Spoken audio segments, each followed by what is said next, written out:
Crypto scams you should stay away from. Number 1. The giveaway scams that is happening on Twitter as well as YouTube. They will basically say 500 BTC giveaway and 500 Ethereum giveaway. There is no such thing as a giveaway. Please don't let that fool you. They would tell you to send X Bitcoin or X Ethereum and they will send back 2x Bitcoin or 2x Ethereum or whatever that coin might be. But what really happens is you will send them your crypto but they will not send back anything. This is a huge scam. Make sure you don't fall for this. Number 2. You should stay away from initial coin offerings. I will give you a recent example of Shiba Inu. For the first 5 to 10 minutes when Shiba Inu was launched, it was trading at 1600 rupees. And in the next 10 to 20 minutes it dropped down to 10 rupees or something.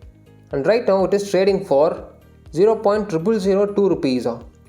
So stay away from these. Share this with your friends, subscribe to this channel, and I will see you again.